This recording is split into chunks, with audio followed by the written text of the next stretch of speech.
Muy buenas tardes, espero que se encuentren muy bien. El día de hoy vamos a hablar sobre un tema importante que es la marginalidad y el lugar de las mujeres en la política de América Latina. Hablar de marginalidad y de procesos políticos para las mujeres resultaba un hecho innombrable para las sociedades latinoamericanas altamente conservadoras en los años pasados a la década de los 70.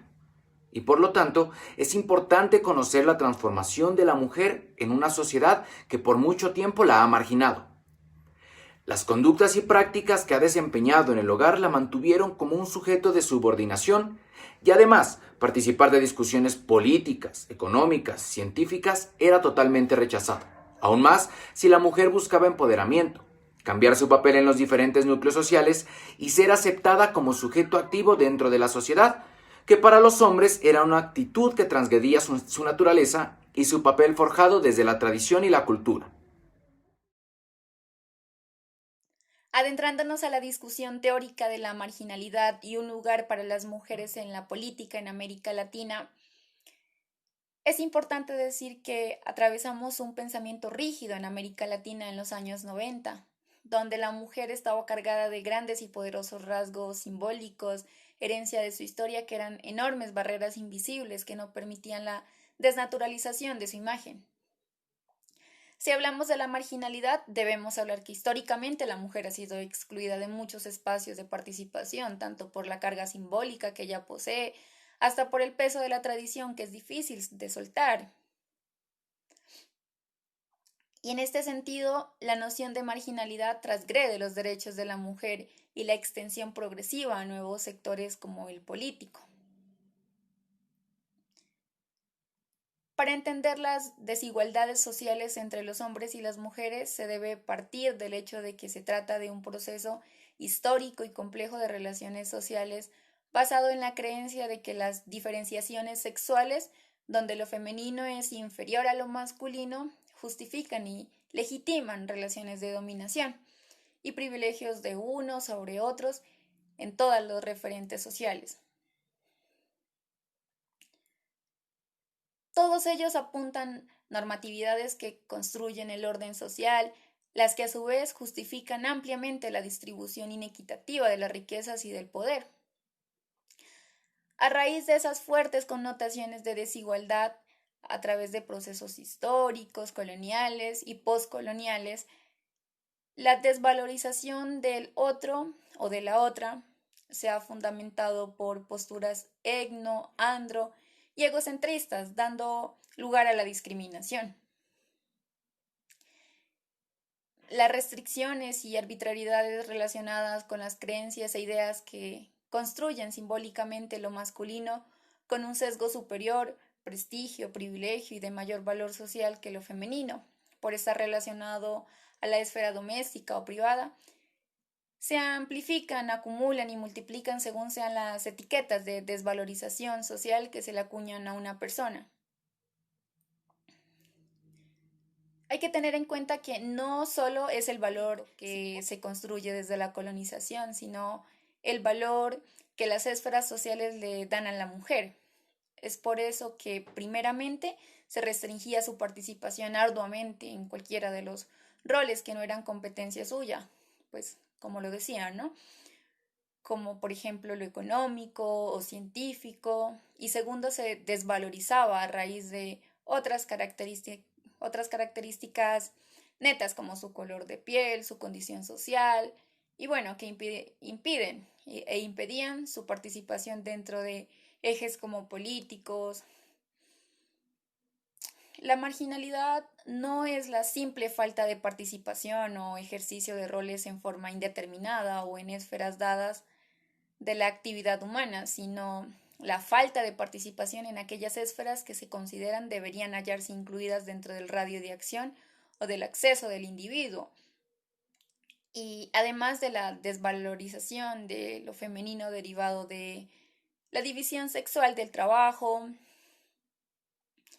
la discriminación que sufren las mujeres por su propia condición de género, también podríamos vislumbrar el acceso a un cargo como una conquista individual del poder, competitividad y ambición a la cual el hombre parece más cercano que la mujer. La consideración de un modelo masculino de ejercicio de poder y la falta de entrenamiento también parece alejar a la población femenina de dicho espacio y de otros espacios como tal. Realizaremos un acercamiento general sobre la participación política de las mujeres en América Latina. Es importante, luego de conectar un poco con la situación de la marginalidad y el rol de la mujer en la sociedad, mencionar las dificultades al acceso femenino a la política y una pequeña percepción del camino que las mujeres han tomado para ser lideresas y pertenecer a un círculo egocéntrico marcado por los hombres. Para las mujeres en América Latina, luchar por espacios de decisión y participación ha sido un camino arduo.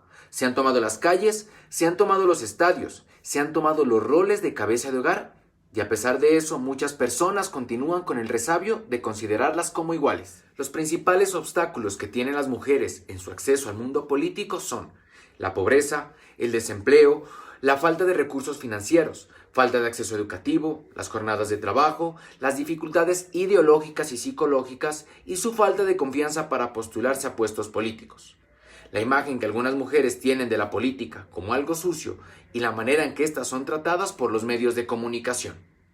Por otro lado, las mujeres deben demostrar más méritos, grados educativos superiores y más títulos y de mayor jerarquía.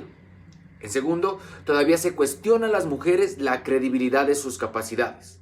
En tercer lugar, y aparejado con el problema que tratamos, se podría añadir que faltan líderes jóvenes. Y finalmente, todavía las mujeres deben pagar hartos costos personales como la maternidad tardía, menor número de hijos, rupturas matrimoniales o la soltería. Otra cuestión es el concepto de liderazgo relacionado tradicionalmente con un enfoque jerárquico e individualista, y por lo tanto más asociado a un modelo masculino, dominio, imposición y fuerza. También podríamos decir que el acceso a un cargo que requiere poder, competitividad y ambición era un puesto más cercano al hombre que a la mujer. El mismo hecho de la preparación y entrenamiento y las artimañas de los hombres experimentados alejaban a la población femenina de dicho espacio. Por otra parte, y desde un enfoque más personal e interno, los rasgos que más las caracterizaban era la baja autoestima, la inseguridad y el temor a un espacio hostil y desconocido con muchas desventajas para ellas.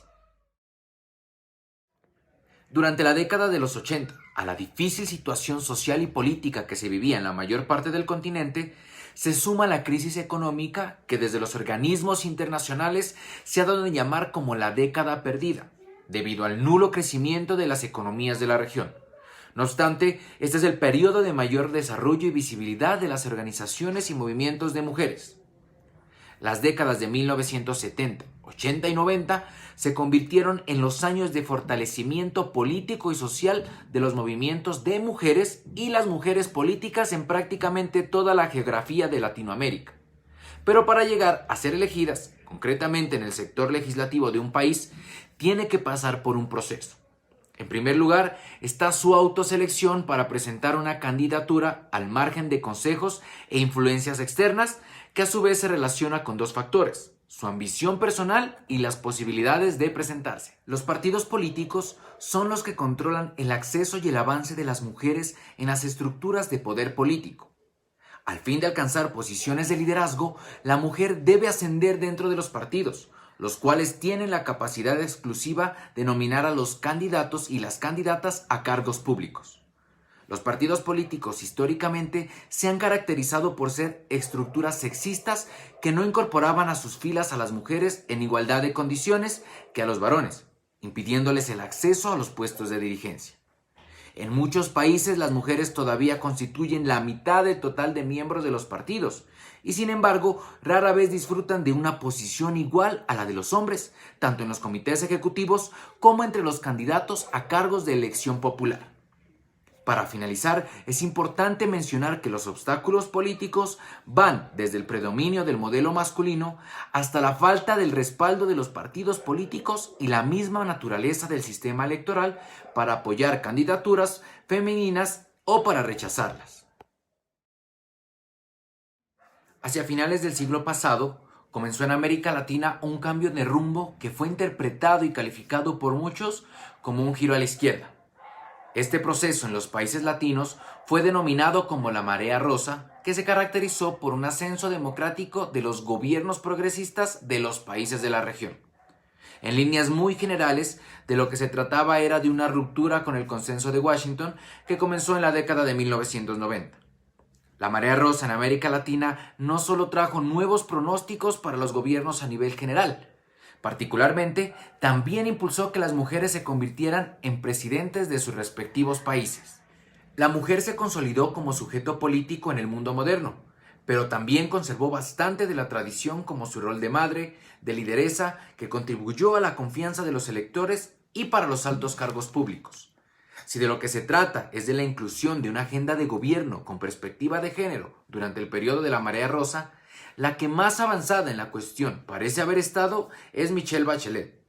Durante su segundo mandato, esta exmandataria aprobó una serie de reformas electorales que incluyeron la primera legislación de cuotas de Chile. Además, introdujo una legislación para liberalizar la prohibición total del aborto. Los éxitos legislativos de Bachelet en la promoción de la igualdad de género no ha hecho que ésta sea un elemento central de su agencia presidencial. Bachelet movilizó con éxito un núcleo de mujeres detrás de una plataforma pro mujer y logró articular también a las feministas de élite, demostrando la capacidad de usar su poder para promover un cambio significativo en favor de todas las mujeres. La mayor presencia política de las mujeres en América Latina resultó de factores como las transformaciones del capital humano de la mujer, nuevas normas culturales y sociales que se consolidaron con la democracia moderna. La apertura económica permitió la llegada de nuevos conocimientos que ampliaron el pensamiento de las mujeres y que dio como resultado la formación, organización y consolidación de grupos feministas y en defensa de la mujer. La educación fue primordial para que sucediera un cambio de rol en las actividades que marginaban las capacidades femeninas en el continente. Las áreas de la educación tuvieron una dinámica lenta, pero que durante 3 décadas se fue construyendo y empoderando a la mujer para que su participación no fuese nula en procesos económicos, sociales, culturales y políticos, y se hiciera lugar poco a poco en base a la construcción democrática como sujeto de participación social. El aumento de la presencia de las mujeres latinoamericanas en los poderes ejecutivos y legislativos es una expresión del cambio cultural y la revalorización de las capacidades de las mujeres. Los escenarios políticos se muestran más proclives a la paridad y la confianza en los roles de poder y posición política de las mujeres se pluraliza.